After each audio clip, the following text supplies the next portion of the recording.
Master minds commerce చదవాలనుకునే 10th inter విద్యార్థుల తొలి ఎంపిక.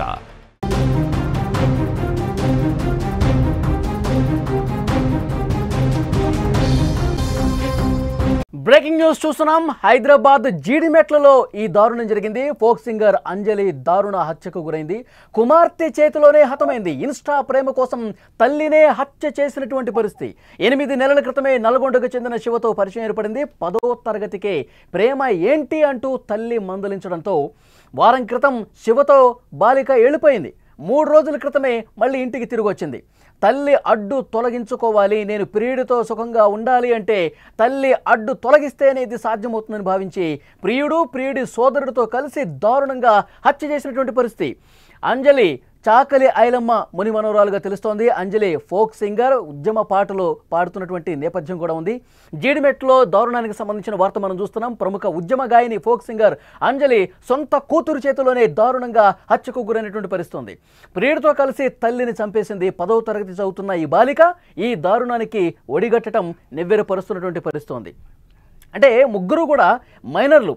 తల్లి అంజలిని చంపిన వాళ్ళలో కూతురు మైనరే, ఆ ప్రియుడు ఎవరైతే ఉన్నారో అతను మైనరే, అతనికి సహకరించిన ప్రియుడి బ్రదర్ ముగ్గురు కూడా మైనర్లే ఇంత దారుణానికి హత్య చేసి చంపేంతటువంటి దారుణానికి ఒడిగట్టిన పరిస్థితి. అంటే మైనర్ల మెంటాలిటీ ఏ విధంగా ఉంది, వాళ్ళు సైకలాజికల్గా ఏంటి వాళ్ళ ప్రవర్తన, దీని గురించి మనం కొంత లోతుగా డిస్కస్ చేసే ప్రయత్నం చేద్దాం. లైవ్లో జాయిన్ అయ్యారు ప్రముఖ సైకాలజిస్ట్ వీరేంద్ర గారు. వారితో మాట్లాడదాం. వీరేంద్ర గారు నమస్కారం సార్. వీరేంద్ర గారు, మనం ప్రతిరోజు వార్తలు చూస్తూ ఉంటాం, వింటూ ఉంటాం. రోజుకి అంటే సభ్య సమాజం తలదించుకునే ఘటనలు రోజు మనం చూస్తూనే ఉన్నాం. ఇవాళ ఇంకొక కొత్త వార్త ఇప్పుడు నేను చెప్పింది, నేను లైవ్లో చదివింది మీరు కూడా వినే ఉంటారు. 10వ తరగతి సార్, మైనర్ కన్న కూతురే తల్లిని దారుణంగా ఒక సుత్తితో తీసుకుని, ఒక ఆయుధం తీసుకుని తల మీద మోది పీకతో కత్తితో కోసి, అంటే కనిపించినటువంటి ఆ ప్రేమ కూడా ఏమైపోయిందో అర్థం కాని పరిస్థితి. ఎలా చూస్తారు సార్ ఆ మైనర్ల మెంటాలిటీని, మీరు ఎట్లా చెప్తారు? అంటే ఇప్పుడు ఇట్లాంటి హత్యలు చేసే లక్షణం ఉన్న వాళ్ళ స్టేట్ ఆఫ్ మైండ్ ఆల్రెడీ వాళ్ళకి మెంటల్ హెల్త్ ఇష్యూ ఉంటుందండి. అన్ఫార్చునేట్ ఏంటంటే మనకు మెంటల్ హెల్త్ కి సంబంధించి ఎక్కువ అవేర్నెస్ మన సమాజంలో పిల్లలు టీనేజ్ వయసులో వచ్చినప్పటి నుంచి అవి చాలా ప్రిడామినెంట్ గా వాళ్ళ ప్రవర్తనలో, వాళ్ళ మాటల లోపల, వాళ్ళ ప్రవర్తనలోనే మనకు కనిపిస్తూ ఉంటుంది. కానీ వాటికి పట్ల ఎట్లా గుర్తించాలి, ఇట్లాంటి ప్రవర్తన ఉన్నప్పుడు మన నిజంగానే అది మానసిక సమస్యనా, లేదు ఏంది పీరియడ్ ఫేజ్, టీనేజ్ లో ఒక ఫేజ్ అనుకొని చాలా మంది ఇగ్నోర్ చేస్తుంటారు. సో ఆ ఇగ్నోరెన్స్ లో భాగంగానే ఐ థింక్ ఈ అమ్మాయి వాళ్ళ తల్లిని చంపించి ఉండొచ్చు. అయితే ఇప్పుడు తల్లిని చంపే కంటే ముందు వాళ్ళ ఫ్యామిలీ స్టేట్ ఆఫ్ సిచ్యువేషన్ ఏందో మనకు తెలియదు. మేజర్ గా ఇట్లాంటి సంఘటనలు ఎప్పుడు జరుగుతాయంటే టీనేజర్ కి మెంటల్ హెల్త్ ఇష్యూ గ్యారంటీగా ఉండి ఉంటది. రెండోది ఏంటంటే ఫ్యామిలీ నేచర్ ఎట్లా ఉందో మనకు తెలియదు. ఇందులో ఇట్లాంటి సంఘటనలు మాత్రం ఒక డిస్ఫంక్షనల్ హోమ్, అంటే ఇంట్లో తల్లి, తండ్రి, తర్వాత పిల్లలు, వాళ్ళ మధ్య అవగాహన ఎట్లా ఉందో మనకు తెలియదు. వాళ్ళ మధ్యలో ఎలాంటి డిస్టర్బెన్సెస్ నడుస్తున్నాయో మనకు తెలియదు. కానీ ఇట్లాంటి హత్యలు జరగడానికి ప్రధాన కారణం రీసెర్చ్ ఏం చెప్తుందంటే ఒక డిస్ఫంక్షనల్ హోమ్ ఉన్న హోమ్ లోనే ఇలాంటి లక్షణాలు ఉన్న వ్యక్తులు తయారవుతారు. ఇలాంటి సంఘటనలు కూడా అలాంటి వాళ్ళ ఇంట్లోనే జరుగుతుంది. అలాంటి వాళ్ళ ఇంట్లోనే కుటుంబాల సభ్యులకు ఎవరికి కూడా ఒక ప్రాపర్ హార్మోనియస్ కమ్యూనికేషన్ ఉండదు. తర్వాత రెగ్యులర్ గా తల్లిదండ్రులు పిల్లల మంచి కోసమే చెప్తా ఉంటారు. వాళ్ళు ఏదైనా మందులించారంటే మనకు బాగు కోసమే చెప్తా ఉంటారు. ఇలాంటి ఆలోచన స్థాయి అనేది వాళ్ళకి లేదంటారా? అంటే యాక్చువల్గా మైనర్లు ఆ స్థాయిలో ఆలోచించరు, కాకపోతే చంపే వరకు వచ్చిందంటే పరిస్థితి వేరేలా ఉంది. అదే అంటే మనం దీన్ని జనరల్ గా టీనేజ్ అందరు ఇట్లే ఉంటారని మనం ఒక ఘటన గట్టి చెప్పలేము. ఇలాంటి హత్య వరకు కూడా వెళ్ళగలిగే స్టేట్ ఆఫ్ మైండ్ ఉంది అని అంటే వాళ్ళ మానసిక స్థితి సరిగా ఉండదనే అర్థం చేసుకోవాలి మనం. ఇంకోటి, తల్లిదండ్రులకు పిల్లలకు మధ్య ఉన్న కమ్యూనికేషన్ ప్యాటర్న్, అంటే పిల్లలు పెరుగుతున్న క్రమం లోపల తల్లి పిల్లలు ఏ రకంగా మాట్లాడుకుంటున్నారు, తండ్రి తర్వాత తల్లి వాళ్ళ మధ్య కమ్యూనికేషన్ ఎట్లా ఉంది, తర్వాత తల్లిదండ్రులు పిల్లలతోటి ఏ రకమైన బాంధవ్యాన్ని వాళ్ళు ఏర్పరచుకున్నారు, ఏ రకంగా జీవితాన్ని గడుపుతున్నారు అనేది కూడా చాలా ప్రభావితం చేస్తుంది. ఈ వ్యక్తుల పట్ల విపరీతమైన అగ్రెషన్ రావడం. ఇప్పుడు ఆ అమ్మాయికి బాయ్ ఫ్రెండ్ ఉండడాన్ని తల్లి వ్యతిరేకించింది. సో ఈ బాయ్ ఫ్రెండ్ ఉండడాన్ని తల్లి వ్యతిరేకించిన దాన్ని ఈ అమ్మాయి ఎట్ట తీసుకుంది? ఇది నా జీవితానికి ఓ పెద్ద థ్రెట్ లాగా భావించింది. ఇంత చిన్న విషయాన్ని అంత థ్రెట్ లాగా ఎందుకు భావించిందనేదే వాళ్ళ మానసిక స్థితిగతులు చెప్తుంది. కాబట్టి తల్లి నా జీవితానికి, నా ప్రోగ్రెస్‌కు అడ్డం పడుతుంది కాబట్టి, ఆ అడ్డం తొలగించుకుంటేనే నా జీవితం చాలా సేఫ్‌గా, కంఫర్టబుల్‌గా ఉంటుంది అనే ఒక చాలా షార్ట్ సైటెడ్ ఆలోచనతోటి హత్య చేసి ఉండుంటది. సో, అంటే ఏంటి? వాళ్ళకి అసలు ఈ నేరం హత్య ద్వారా నేరం జరిగిన తీరుని ఒక్కసారి మీకు ఎక్స్‌ప్లెయిన్ చేసే ప్రయత్నం చేస్తా. తల్లి ఒంటరిగా ఉన్నప్పుడు వీళ్ళు ముగ్గురు ఒకేసారి చొరబడ్డారు గదిలోకి. తలకి ఒకళ్ళు ముసుగేశారు. ముగ్గురు కూడా మైనర్‌లు మళ్ళీ. తల్లికి ఒకళ్ళు ముసుగేస్తే, ఇంకొకళ్ళు సుత్తి పట్టుకొని బలంగా తల మీద కొట్టారు. ఇంకొక మూడో హ్మ్. మైనర్ ఏం చేశారు? కత్తి తీసుకొని గొంతు కోశారు. ఎంత దారుణం సార్! మైనర్‌లు వాళ్ళ నేర స్వభావం చూడండి. ఆ నేరం చేసేటప్పుడు వాళ్ళ ప్రవర్తన. అవును. ఇప్పుడు న ఈ ఈ వ్యక్తి వల్ల నా జీవితానికి, నా ప్రోగ్రెస్‌కి ఆ థ్రెట్ ఒస్తుంది అనుకున్నప్పుడు, మన ఆలోచన ఎట్లుంటది? ఆ థ్రెట్‌ను తొలగించుకోవడం మీదనే ఫోకస్ చేస్తాం తప్ప, మనము ఏ పద్ధతిలో చూస్తున్నాము, ఏ పద్ధతిలో వాళ్ళని చంపేస్తున్నాము, ఏ పద్ధతిలో వాళ్ళని ఇది చేస్తున్నాం అనేది ఆలోచనకుండదు. మన ఔట్‌కమ్ మీదనే మన మైండ్ ఎప్పుడు పనిచేస్తూ ఉంటది. ఔట్‌కమ్ మీదనే మనం గురిపెట్టి, మనం అనుకున్న లక్ష్యాన్ని ఎట్లైనా సరే మనం దాన్ని పూర్తి చేసేయాలి అనే భావనతోటే ఉంటారు తప్ప, ఏ పద్ధతి ద్వారా దీన్ని చేస్తున్నాం అనే ఆలోచన జరగదు. అసలు ఈ ముందు చంపడం కంటే ఎక్కువ చంపాలనే ఆలోచన రావడమే మనకు చాలా విషాదకరమైన పరిస్థితి గదా! ఒక టీనేజ్‌లో ఉండి అందులో అమ్మను చంపాలనే ఆలోచన వచ్చిందంటే, వాళ్ళ స్టేట్ ఆఫ్ మైండ్ ఎంత పొల్యూట్ అయి ఉంటది. ఎంత డిస్టర్బ్ స్టేట్ ఆఫ్ మైండ్ కలిగి ఉంటది. అలాంటి డిస్టర్బ్ స్టేట్ ఆఫ్ మైండ్ కలిగిన వ్యక్తులుకు మానసిక ఆరోగ్యం ఎట్లా ఉండి ఉంటది. ఆ మానసిక ఆరోగ్యం బాగలేని వాళ్ళకి మాత్రమే ఈ హత్యలు, తర్వాత వీళ్ళని ఎట్లైనా తుదముట్టించాలి, మన సుఖమే మనం జూసుకోవాలి అనే ఒక ఆలోచనలోకి వాళ్ళు ఎళ్ళిపోతారు.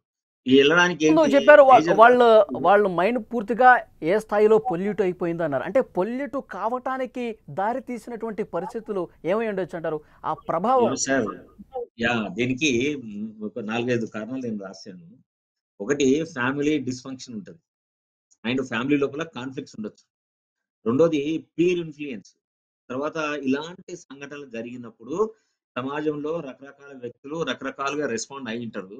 సో, అట్లాంటి ఆ సమాజంలోంచి కొన్ని లెర్నింగ్ అంటాం. సోషల్ లెర్నింగ్ అంటాం. తర్వాత emotional and psychological factors. So, ఆ సైకలాజికల్ ఫ్యాక్టర్స్‌లో ఏముండొచ్చు? ఆల్రెడీ వీళ్ళకి మెంటల్ హెల్త్ ఇష్యూ ఉండొచ్చు. తర్వాత ఏంటి?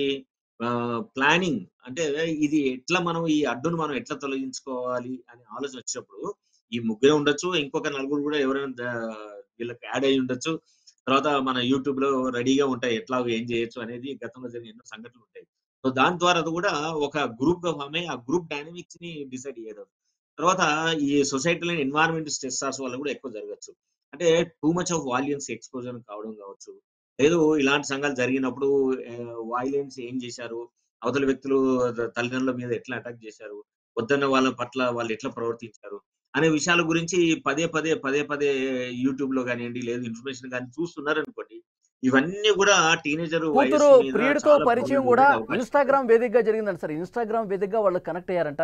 అంటే సోషల్ మీడియా ప్రభావం ఏ స్థాయిలో ఉందో మనకు అర్థమవుతుంది. ప్రస్తుతం సోషల్ మీడియా అంటే ఇప్పుడు ఓటీటీ కంటెంట్స్ కూడా మనం చూస్తా ఉన్నాం. అన్నీ బూత్ సినిమాలు ఎక్కువ వస్తుంటాయి. వయలెన్స్ ఎక్కువ, హింసను ప్రేరేపించే సినిమాలు ఎక్కువ వస్తా ఉంటాయి. సో ఇవన్నీ కూడా యువతని పెడదారి పట్టించే పరిస్థితే కనిపిస్తుందంటారా? Sir no. నో. సీ ఓటీటీలు వీటికంటే ముందు మన సినిమాలే గొప్పగున్నాయండి. మన సినిమాలు చాలా చాలా ప్రభావం చూపిస్తాయి. ఎట్లా చూపిస్తాయి? ప్రేమ కోసం ఏమైనా చేయొచ్చు, ఎంతమందినైనా చంపొచ్చు అనేది ఇప్పటికి మనం కొన్ని వేల సినిమాలు చూసినాం. సినిమాలేవి ఉన్నాయా? ఇప్పుడు మన ఈ పెద్ద పెద్ద హీరోల సినిమాలు చూడండి. చావడం ఎంత ఈజీగా చూపిస్తారండి. ఈ 'ప్రభాస్' సినిమాలు చూడండి, 'జూనియర్ ఎన్టీఆర్' సినిమాలు చూడండి, లేదు మన 'బాలకృష్ణ' సినిమాలు చూడండి. కనీసం ఒక 100 మందినైనా చంపుతారు మన హీరోలు. మన 'అల్లు అర్జున్' సినిమాలు చూడండి. ఏ ఏ సినిమా హీరోలు చూసినా గాని వాళ్ళ ముఖ్య లక్ష్యం ఏంటి? థియేటర్‌కెళ్ళిన 2:30 గంటల సేపు ప్రతీకారం, కక్ష, పగ, హత్య ఇవే గదా! మనం చూసేదన్నీ గూడా. సో, చిన్నగున్న టీనేజ్ వయసు అంటే ఏంటి? అది కంప్లీట్‌గా మన బ్రెయిన్‌లో ఉన్న ప్రిఫ్రంటల్ కార్టెక్స్ అంటాం. అంటే ఆలోచనకి ఏది నిజం, ఏది అబద్ధం, ఏది ఉపయోగం, ఏది నిరుపయోగం అని తెలుసుకోవడానికి కనీసమైనా గాని బ్రెయిన్‌లో ఈ ఏరియా ఫార్మ్ కావడానికి 24 సంవత్సరాలు పడతది పుట్టిన తర్వాత. 14, 15 సంవత్సరాల్లో ఉన్న వయసు లోపల ఏంటి? ఈ రియాలిటీని చెక్ జేసుకునే తెలివితేటలు అప్పటికి ఇంకా ఫార్మ్ గావు. ఆ ఫామ్ అయ్యే లోపలనే మనం ఈ హింస, ప్రతీకారము, కక్ష, వాళ్ళని చంపడం, వీళ్ళని చంపడం, మన ప్రేమ ముందు ఏదైనా తక్కువే, ఎలాంటి వ్యక్తులైనా మనం చంపేయొచ్చు అని ఒక బలమైన సంకేతాలు ఇస్తున్నప్పుడు టీనేజ్ పిల్లలకి ఏమనిపిస్తుంది? ఓహ్! నా ప్రేమ చాలా గొప్పది. నేను ప్రేమను నిరూపించుకోవాలంటే ఏం చేయాలా? నేను తప్పకుండా నాకు అడ్డమయ్యే వ్యక్తులు ఎవరైనా గాని చంపేసేయాల. అదొక బలమైన సినిమా హీరో చెప్తే ఎంత పవర్‌ఫుల్ ఉంటది. డెఫినిట్‌గా నేను అది తీసుకుంటా. నా తండ్రి దుర్మార్గుడే అయ్యుండొచ్చు. కానీ నేను ఇంకో అమ్మాయినో, అబ్బాయినో ప్రేమించిన. కాబట్టి ప్రేమించిన వాడు ఏం చేస్తాడొచ్చి, నా తండ్రి దుర్మార్గుడు కాబట్టి కూతురిద్దరు తండ్రిని చంపుతాడు. చంపినప్పుడు ఈ మెసేజ్‌ను ఎట్లా తీసుకోవాలనుకుల్లో అట్లా తీసుకుంటారు వాళ్ళు. కాబట్టి దుర్మార్గుడంటే ఏంటి? నీకు పర్టిక్యులర్‌గా అన్యాయం చేయకపోవచ్చుండొచ్చు. లేదు ఇంకెవరికైనా అన్యాయం చేసుండడు గావచ్చు. ఏదో ఒక ఆలోచన పట్ల నువ్వు చేస్తున్న పనిని అబ్జెక్ట్ చేసుండొచ్చు. సో, నాకెవరైతే అబ్జెక్ట్ చేస్తారో అది మంచి గాని, చెడు గాని వాళ్ళు నాకు విలన్ లాగానే కనిపిస్తారు. సో, విలన్‌ని ఏం చేయాలా? విలన్‌ను చంపేయాలా? కాబట్టి ఎన్నో రోజుల నుంచి కొన్ని వందల సినిమాలు మనం చూసి ఇప్పుడు ఆ విషయాలను మనం ప్రాక్టికల్‌గా మనం సరే అండి. కాబట్టి ఇప్పుడు ఓటీటీలు ప్రియుడు రిలీజ్‌లు కోసం వచ్చినాయి కాబట్టి సినిమాలదేముందండి? సినిమాలు ఎప్పటినుంచో నడుస్తున్నాయి. ఓటీటీలు దానికి వాల్యుయేషన్ అయినాయి. కాబట్టి ఓటీటీని ఒక్కదాన్ని మనం కారణం తీసుకోవచ్చు. ఇట్లాంటి భావజాలాన్ని మనం సమాజంలో విచ్చలవిడిగా మన పిల్లల బుర్రల్లో తోసేస్తున్నాం కాబట్టి, పిల్లలు వాళ్ళకి సమాజం వచ్చినప్పుడు ఆ రకంగానే రెస్పాండ్ అవ్వడానికి ఎక్కువ ఛాన్స్. ప్రియుడు కోసం కన్న తల్లినే దారుణంగా గొంతు కోసి చంపేసిన పరిస్థితి ఉంది. అయితే ప్రియుడు కోసం చేస్తున్నారు, తల్లిని అడ్డు తగిలించుకున్నారు. కానీ తర్వాత పరిణామాల గురించి ఆలోచించే పరిస్థితి కూడా వాళ్ళకి లేదు. దీన్ని బట్టి మనకు అర్థమవుతుంది. తర్వాత జైలుకెళ్తారు. జీవితం కూడా నాశనం అయ్యే పరిస్థితి ఉంది కదా! ఇది అవును. ఆలోచించే స్థాయి వాళ్ళకి ఉండదంటారా? లేదండి. ఒకటి ఇప్పుడు మనము 2 విషయాలు ఈడ బాగా అర్థం చేసుకోవాలి. హత్యలు చెయ్యాలి అనే ఆలోచన వచ్చిన వాళ్ళకి ఎవ్వరైనాక సరే, వాళ్ళ ఐక్యూ లెవెల్స్ ఇంపేర్ అయితాయి. చాలా మినిమల్ ఉంటాయి. సంఘటన మీదే ఫోకస్ చేస్తారు తప్ప, సంఘటన తర్వాత జరిగే కాన్సిక్వెన్స్‌కి సంబంధించి వాళ్ళు అనుకున్నది మాత్రమే ఆలోచించగలుగుతారు. కాబట్టి హత్య చేసిన తర్వాత వాళ్ళేమనుకుంటారు, ఈ హత్యను ఇంకా కొన్ని విషయాలు ఇప్పుడంటే వాళ్ళకి తెలిసిపోయింది. వాళ్ళు దొరికిపోయారు. వాళ్ళు ఒప్పుకున్నారు. అవన్నీ జరుగుతాయి. కానీ నిజానికైతే ఏం చేస్తారు, వాళ్ళు హత్య చేసే కంటే ముందు ఓ ప్లాన్ ఏస్తారు. ప్లాన్ చేసుకొని మనం ఇట్లా చేసి మనం అన్నిటిని గుర్తులు చెరిపేద్దాం. ఎవరు మనల్ని గుర్తుపట్టరు అనుకుంటారు. అంటే గుర్తుపట్టకుండా మనం చేస్తున్నామని వాళ్ళకు వాళ్ళే నమ్మించుకుంటారు. దీన్నేమంటే సైకాలజీలో కాగ్నిటివ్ బయాస్ అని అంటాం. లేదు కన్ఫర్మేటివ్ బయాస్ అంటాం. అంటే మనం చేస్తున్న పని మనకు నచ్చినప్పుడు, మనం ఎట్లా చేస్తే నచ్చుతుందో అలాంటి విషయాలే మనం మాట్లాడుకుంటాం. అలాంటి విషయాలే మనతో మనం చర్చించుకుంటాం. అలాంటి విషయాలే యూట్యూబ్‌లో చూస్తాం. అలాంటివి న్యూస్‌నే మనం చూస్తాం. దాంతోటి ఏమవుతుంది, మన బ్రెయిన్ మననే మోసం చేస్తది. సో, అందుకోసమని వాళ్ళు కాన్సిక్వెన్స్ వదిలేసి, వాళ్ళ ప్రేమకు సంబంధించి ఎంత కమిట్మెంట్ ప్రేమ పట్ల ఉందో చూపించుకోవడానికి, వాళ్ళు అట్లాంటి హత్యలు చేయడానికైనా సరే, ఇంకేదైనా దుర్మార్గం చేయడానికైనా సరే, రెడీగా తయారవుతారు. ఎలాంటి వాళ్ళు ఈ మధ్య తయారవుతారు? కాలంలో మనం ఎక్కువ ప్రేమంటే చూస్తున్నాం చాలా సార్. గొప్పగున్నోళ్ళని ఎందుకంటే గాదు. మేఘాలయ బ్రెయిన్‌లో ఆల్రెడీ వాళ్ళ మానసిక సమస్య సైకో పాథాలజీ ఉంటది. అలాంటి పాథాలజీ ఉన్న వాళ్ళు మాత్రమే ఇలాంటి హత్యలు చేస్తే ఏం కాదు అనే విషయాన్ని ప్రగాఢంగా నమ్మి, ఆ పనులు చేస్తారు వాళ్ళు. సరే ఈ మధ్య కాలంలో మనం ఎక్కువ చూస్తున్నాం. మేఘాలయ హనీమూన్ మర్డర్ కూడా మీరు వినుంటారు. అవును. పెళ్ళైనటువంటి అవును. కొన్ని రోజులకే హనీమూన్ పేరుతో మేఘాలయ తీసుకెళ్ళి చంపేసి లోయలో పడేసిన పరిస్థితి ఉంది. తర్వాత ఎందుకంటే ఇంకో నిన్న గూడా సార్ గద్వాల్లో తల్లిదండ్రుల ఎక్కడో అయింది గదా కేసు. అవును. భర్తలను చంపేస్తున్నారు. పెళ్ళై నెల 2 నెలలకే తల్లిదండ్రులను చంపేస్తున్నారు. అంటే వరుస ఈ ఘటనలు జరుగుతున్నటువంటి నేపథ్యంలో వీటికి అడ్డుకట్ట అనేది లేదా? ఎందుకు ఇంత దారుణంగా మనస్తత్వంతో ప్రవర్తిస్తా ఉన్నారు? దీనికి ఏంటి సార్? ఒక ఎండ్ పాయింట్ తీసుకురావాలి. ఈ ఇలాంటివి జరగకూడదు అంటే ఏం చేయాలి? ఇలాంటి జరగకూడదు చేయాలంటే మార్గాలు తప్పకుండా ఉంటాయండి. కానీ ఇది పెద్ద వ్యవస్థ గదా! మన దేశంలో కొన్ని కొన్ని ఆల్‌మోస్ట్ 144,00,00,000 మంది ప్రజానీకం ఉన్నది. దాన్ని చేయాలంటే ఎవరు జేయాలా? పాలిసీ మేకర్స్ జేయాలా. పాలిసీ మేకర్సును, పొలిటీషియన్స్ ఏం చేయాలి అంటే, మనం మానసిక రుగ్మతల గురించి, మానసిక ఆరోగ్యం గురించి మనం విస్తృతంగా ప్రచారం చేయాలి. చెయ్యాలి. అట్లాగే దానికి మానసిక ఆరోగ్యం బావుందా లేదా టెస్ట్ చేసుకోవడానికి కావాల్సిన అన్ని ఏమంటారు ఫెసిలిటీస్‌ని మనం ఎస్టాబ్లిష్ చేయాలి.